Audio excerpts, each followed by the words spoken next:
Well, some of the biggest news that we've had since last time seeing it in one of you guys is Eric Holder's case, Nipsey Hussle's trial. Well, not Nipsey's trial, but Eric Holder's trial for the murder of Nipsey Hussle. Did you guys have a chance to check that out, or what did you guys think about all that? Well, I have information privilege to that, and I've been asked on other shows what's my take on the Nipsey Hussle Eric Holder trial, and it's three areas that I look at: witness, victim, witness, suspect. In this case, you have Eric Holder, that's a suspect, so when I look at it, I don't look at it with the name Eric Holder. I just look at a suspect in the court of law, which me and him has been in. And usually when you're in that position as a suspect, you want the best representation that you can get. I had been on Vlad TV where I had said that Christopher Darden had volunteered to represent Eric Holder, and he had the right to represent Eric Holder, but because of public outcry and pressure, to me, when you don't use the term or the name Eric Holder and just the suspect, that's when you 360, not 180. I felt that his civil rights were violated, just as Doolittle's, because he wasn't given the afforded rights that they have in America. When it comes to the victim, in this case, it would be Nipsey Hussle. I don't look at it as the victim. I just look at it that somebody lost their life and did they have the right to life. So in that case, Eric Holder should be held accountable for taking Nipsey Hussle's life. Simple as that. When it comes to the witness, let's use Cowboy as a good example, to where we hear a lot of flake about should he testify or shouldn't he. Either way it go, it was going to be a damned if he do or damned if he don't. Water half full or half not full, because of the fact of his association with Nipsey Hussle, that's his buddy, and his family. So he has an obligation on one hand to testify on behalf, because the family would look at him crazy like, hey, now you're not going to help your man. So I look at him when he speaks, he's speaking on behalf of Nipsey Hussle, telling you that it's wrong. So him as a witness, he has a choice to be a witness, to where they say maybe, oh, he a snitch or whatever, but at the end of the day, when you take away all the titles, the young man had a right to testify. But the real tragedy at the end of the day is the wasted lives lost. A very talented young man has lost his life. Eric Holder has basically thrown away his life. Cowboy has to look out for his life. So this is a very serious misuse, and at the end of the day, it also brings back to what we were saying earlier today about the misuse of the internet and how it can play a role in your demise. So I don't look at it as with no title. I just look at it from a perspective of what are these gentlemen's civil rights in every three categories. That's my take on Eric Holder. Do you believe the Cowboy did the right thing? I believe he had the right to do whatever, to testify or not. When you say he did the right thing, looking out for your homie is the right thing. And whatever it takes, they got a case, this out of New York, not Felix Mitchell, Mickey Moore, out of New York, got arrested. One of the biggest kingpins in New York at the time of the 70s. He's the first black to ever bail out on $1 million bail. And it was President Carter made him public enemy #1. And so when they finally arrested him, he had looked out for everybody in Harlem, his whole crew. And when he looked out for him, he took the rap. They could have did the same thing Sugar did. everybody talk about Suge and what Suge is not even a gangster, but he never ratted on nobody.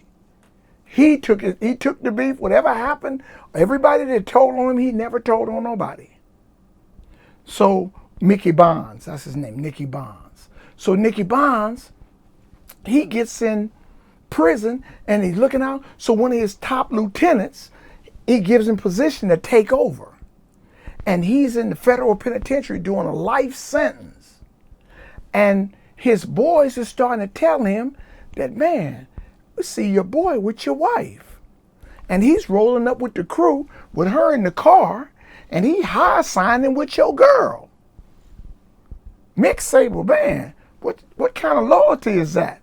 I brought this dude in and he up in the club with your wife, not your girlfriend, with your wife. And she hug rugging with this dude. He tells the man whatever it takes because Nicky Bonds was hooked up with, what's the boy, the gangster name? Which one? John Gotti. John Gotti put him down, right? So he was one of the biggest black millionaire in the 70s, built out on $1 million cash bond. Mickey Bonds telling the man, kill this nigga, kill him. So loyalty and money is two different things. So dude was paying them and they thought Nicky Bonds was through with life. So all the dudes that he had built for and did for, they turned their backs on him for the money, right? So Nicky Bonds, in our life, I can say in our life, because I feel like he feels the same way I feel. And certainly, let's categorize that when I say this. He understands like I understand. It ain't but two things in the jungle: predator and prey. Would you agree with me on that? Mm-hmm. If you're not the predator, you're the prey, right?